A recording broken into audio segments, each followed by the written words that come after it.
મિત્રો, આજે હું અને અમારા મહામંત્રી શ્રી સાગરભાઈ રબારી અમે આજે સ્થાનિક સ્વરાજ્ય 2026 માટે અમે જે ગેરંટીઓ આપવાના છીએ,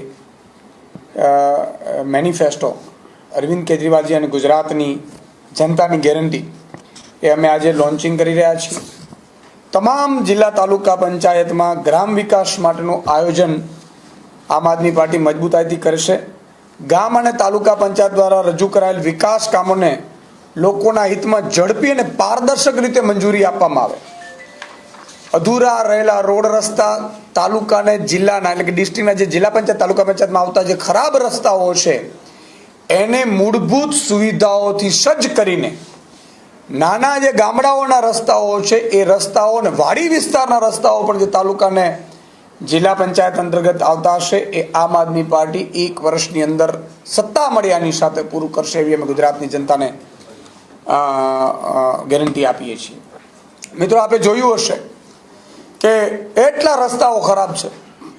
નેશનલ હાઈવે ને એ તો મોટા રસ્તાઓ તો ખરાબ છે, નાના રસ્તાઓમાં પણ ગામડામાં નીકળી નથી શકાતું એવી હાલત છે. સાથે સાથે શિક્ષણની સેવાઓ સ્વાભાવિક છે, નગરપાલિકા હોય, મહાનગરપાલિકા હોય, જિલ્લા તાલુકામાં પણ જે શાળાઓ હોય છે એ શાળાઓ પ્રાથમિક જે શાળાઓ હોય છે જિલ્લા પંચાયત અંતર્ગત ચાલતી હોય છે, એમાં પણ અમે ગ્રામ્ય વિસ્તારમાં સારું શિક્ષણ મળે ને જિલ્લા પંચાયતની શાળાઓનું સુચારન સંચાલન થાય. ઘટતા શિક્ષકોની વાત હોય, દરેક શાળામાં બાળકો અને ધોરણ પ્રમાણે પૂરતા શિક્ષકોની ભરતી પર ભાર મૂકવામાં આવશે. શાળાના બિલ્ડિંગ અને જરૂરી સુવિધાઓ તમે જુઓ, ઘણી જગ્યાએ ઓરડાઓ ખખડધજ છે, સારી રીતે બનાવવામાં નથી આવ્યા, તો એ પણ પૂરું કરવાનું અમે વચન આપીએ છીએ. દરેક શાળામાં પૂરતા ઓરડા જિલ્લા તાલુકાની આવશે એમાં અમે બનાવવાની અમે ખાતરી આપીએ છીએ. આરોગ્યમાં પણ તમે જુઓ, અત્યારે દરેક ગામમાં CHC PHC હોવા જોઈએ જે નથી. CHC PHCમાં પણ અત્યારે ડૉક્ટરોની કમી છે, ખખડધજ બિલ્ડિંગો છે, હાજર નથી રહેતા ડૉક્ટરો. તો જે CHC PHC સેન્ટરો છે એમાં પણ સુચારું સંચાલન કરીને એમાં ડૉક્ટરો હાજર રહીને પૂરતી દવા લોકોને ત્યાંથી વિનામૂલ્યે મળી રહે એવી અમે ખાતરી આપીએ છીએ. જર્જરિત થયેલા PHC અને CHC સેન્ટરોનો પણ પુનઃનિર્માણ કરવાની અમે ખાતરી આપીએ છીએ. આરોગ્ય કેન્દ્રોની નિયમિત દેખરેખ રાખીને લોકોની સારી સારવાર ઉપલબ્ધ કરાવવામાં આવે એવી પણ વ્યવસ્થા, રસીકરણની બાબતો હોય, આ બધામાં પણ આમ આદમી પાર્ટી છે એ ગુજરાતની જનતાને ખાતરી આપે છે કે અત્યાર સુધી બધી ભાજપની જિલ્લા પંચાયતો બનાવી, કોંગ્રેસની બનાવી પણ કંઈ કર્યું નથી, પણ આમ આદમી પાર્ટી જે વચનબદ્ધ એક વચનો આપે છે વચન પૂરા કરે છે અને એના અંતર્ગત અમે આરોગ્ય માટે પણ આ વચનો અમે આપી રહ્યા છીએ. કૃષિ અને સિંચાઈની જો વાત કરીએ તો તાલુકા જિલ્લામાં કેટલીક બાબતો કૃષિ સિંચાઈ વિભાગમાં પણ આવતી હોય છે. ખેડૂતોને આધુનિક ખેતી માટેના માર્ગદર્શન આપવા હોય તો એના સેન્ટરો, એની ટ્રેનિંગ સેન્ટરો પણ ખોલી અને યોગ્ય બજાર વ્યવસ્થા પણ ઊભી કરવા અને તેમની આવક વધારવા માટેના પ્રયત્નો કરવામાં આવશે.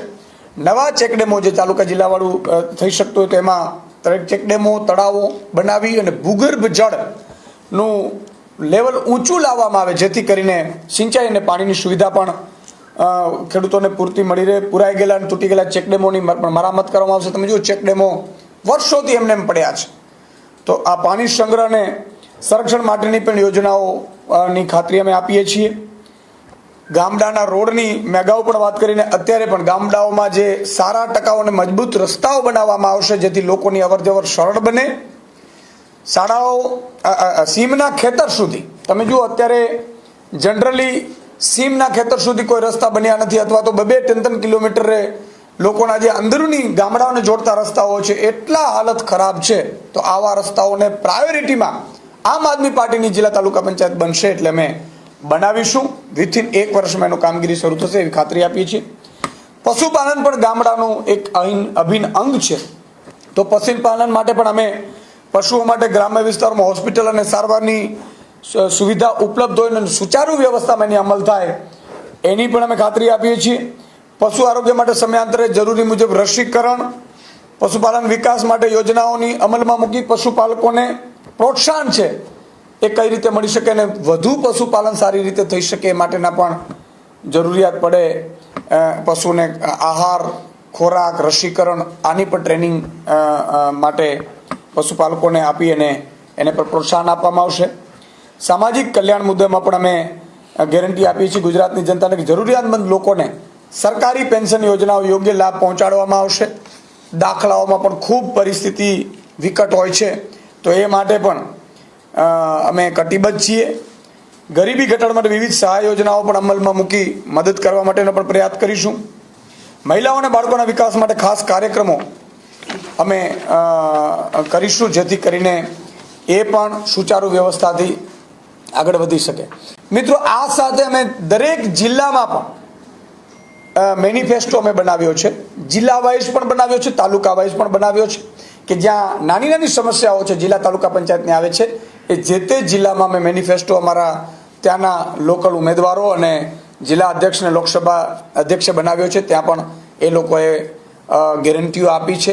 તો ગુજરાતની જનતાને વિનંતી કરીએ છીએ કે આમ આદમી પાર્ટી પહેલી વખત ગુજરાતમાં 5200થી વધારે મજબૂત ઉમેદવારો, જેમાં સામ દામ દંડ ભેદ, કોઈને ખરીદી લેવાનું, કોઈને બેસાડી લેવાનું, કોઈને પોલીસની ધાક ધમકી આપવાની, કોઈને રૂપિયાથી ડરાવવાનું, કોઈને ફેમિલીને ડરાવવાનું, આ બધાય પ્રયત્નો બાદ પણ સામાન્ય પરિવારના તમામ જ્ઞાતિઓના લગભગ 5200થી વધુ લોકો ગુજરાતની જનતા માટે, સેવા માટે મેદાનમાં ઉતર્યા છે. હું વિનંતી કરીશ કે આ અમારો પ્રાઇમરી મેનિફેસ્ટો છે, ગેરંટી કાર્ડ છે, અને જિલ્લા વાઇઝ પણ સમસ્યાઓનું અમે ગેરંટી કાર્ડ આપ્યું છે. તો આમ આદમી પાર્ટી ઉપર એકવાર મજબૂતાઈથી લોકો વિશ્વાસ મૂકે અને કોઈ લોભ લાલચમાં ન આવે. કારણ કે તમે ભાજપને મત આપશો તો ટેકાના ભાવે પણ મગફળી જે 125 મણ જ હવે ખરીદવાની છે, એ 40 મણ કરી નાખશે. ભાજપને અત્યારે આપણે ભાજપને પણ જોઈ લીધું છે. વર્ષો સુધી કોંગ્રેસને પણ જિલ્લા પંચાયતો આપી છે. 2015માં હું ન ભૂલતો હું તો લગભગ 25-26 જિલ્લા પંચાયતો કોંગ્રેસે બનાવી હતી. શું કર્યું હતું? ભ્રષ્ટાચાર સિવાય કશું નથી કર્યું. એટલે ભ્રષ્ટાચારના કારણે નાના નાના કામો છે એ પણ ભ્રષ્ટાચાર વગર નથી થતા.